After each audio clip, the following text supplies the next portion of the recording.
हिंदू धर्म में गुरु को ईश्वर के समान माना गया है। गुरु के आशीर्वाद से जीवन तर जाता है। व्यक्ति करियर में हर सुख सफलता को प्राप्त करता है। गुरु के प्रति सम्मान प्रकट करने के लिए ही आषाढ़ महीने की पूर्णिमा का दिन सर्वश्रेष्ठ माना जाता है। आषाढ़ महीने की पूर्णिमा को गुरु पूर्णिमा भी कहा जाता है, क्योंकि इसी दिन वेदों के रचयिता महर्षि वेद व्यास जी का जन्म हुआ था।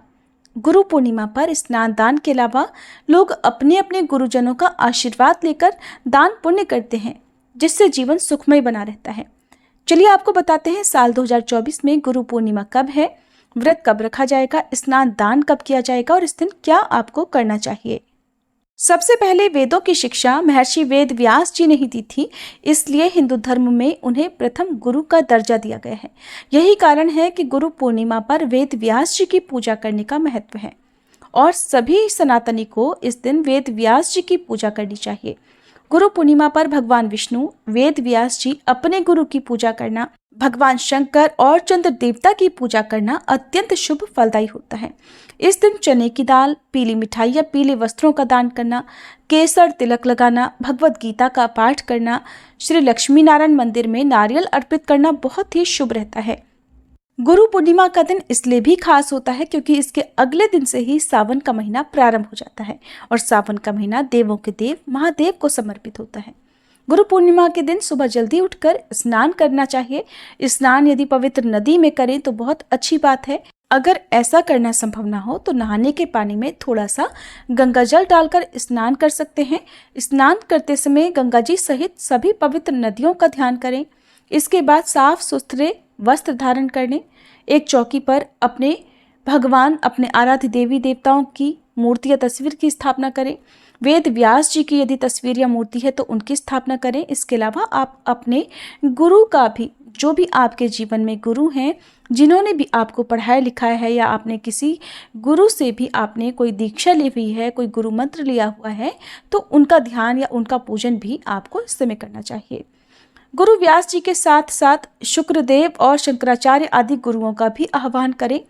सभी सप्तऋषियों का ध्यान आप कर सकते हैं। गुरु परंपरा सिद्धार्थम व्यास पूजाम करिष्ये, इस मंत्र का जाप करें। अगर आपके जीवन में कोई गुरु नहीं है, आप किसी को गुरु बनाना चाहते हैं, तो आज उनके घर जाकर उनका पूजन करें और उनके चरण छूकर आशीर्वाद दें। पूर्णिमा की रात को माँ लक्ष्मी जी के साथ ही चंद्र देवता की भी पूजा करें। जो लोग उपवास रखना चाहते हो उन्हें उपवास रखने का संकल्प लेकर दिन भर सच्चे मन से उपवास रखना चाहिए। इस दिन श्री सत्यनारायण भगवान की पूजा करके कथा का पाठ भी किया जा सकता है और गुरु पूर्णिमा व्रत की कथा का भी आपको पाठ या श्रवण इस दिन अवश्य करनी चाहिए। माँ लक्ष्मी जी को सफ़ेद रंग के फल, मिठाई या खीर आदि अर्पित करें।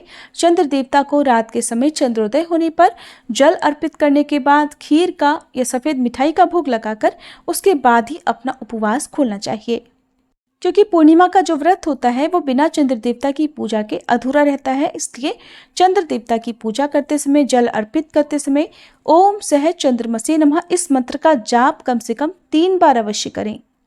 भूल कर भी इस दिन तामसिक वस्तुओं का सेवन ना करें, नाखून, बाल इत्यादि ना काटें। इस दिन मछलियों को आटे की गोली, छत पर चिड़ियों को दाना पानी और गौ माता को हरा चारा या गुड़ और रोटी या फिर पीली चने की दाल या फिर केले खिलाने चाहिए। अपने सामर्थ्य के अनुसार इस दिन कुछ ना कुछ दान भी देना चाहिए और इस दिन दीप दान करना चाहिए। आसपास के मंदिर में, बहते जल में, अपने घर के मुख्य द्वार पर और उत्तर दिशा की तरफ एक दीपक आप जला सकते हैं। साल 2024 में इस बार पूर्णिमा तिथि प्रारंभ होगी 20 जुलाई शनिवार को शाम 6 बजे से और 21 जुलाई रविवार की दोपहर 3:47 पर तिथि समाप्त होगी। क्योंकि 20 जुलाई को शाम को सूर्यास्त से बस कुछ ही देर पहले तिथि प्रारंभ हो रही है, इसलिए पूर्णिमा का जो व्रत है वो शनिवार को नहीं रखा जाएगा। आप चंद्र देवता की पूजा या शाम की जो पूजा होती है वो 21 जुलाई रविवार को ही करेंगे और 21 जुलाई रविवार के दिन ही पूर्णिमा का व्रत और स्नान दान किया जाएगा, क्योंकि हिंदू धर्म में उदया तिथि मान्य होती है। इसी दिन श्री सत्यनारायण भगवान का व्रत भी रखा जाएगा और दोपहर के समय व्रत की कथा का पाठ या श्रवण भी किया जा सकता है। 21 जुलाई रविवार को सूर्योदय होगा सुबह 5:57 पर, सूर्यास्त शाम 7:09 पर होगा। ब्रह्म मुहूर्त, जो कि सुबह स्नान करने के लिए, मंत्रों का जाप करने के लिए उत्तम होता है, 4:20 से 5:08 तक रहेगा। अभिजीत मुहूर्त दोपहर 12:06 से 12:59 तक रहेगा। इस मुहूर्त में आप सत्यनारायण भगवान की कथा सुन सकते हैं। अमृतकाल शाम 6:15 से 7:45 तक रहेगा और अमृत काल में आप शाम की पूजा करके इसी शुभ मुहूर्त में आप व्रत का पारणा भी कर सकते हैं। राहु काल दोपहर 4:30 से 6 बजे तक रहेगा। 21 जुलाई रविवार को चंद्रोदय शाम 7:31 पर होगा। तो जो चंद्र देवता की पूजा की जाएगी वो 7:31 के बाद से अमृत काल समाप्ति से पहले पहले आप कभी भी कर सकते हैं, व्रत का पारणा भी कर सकते हैं।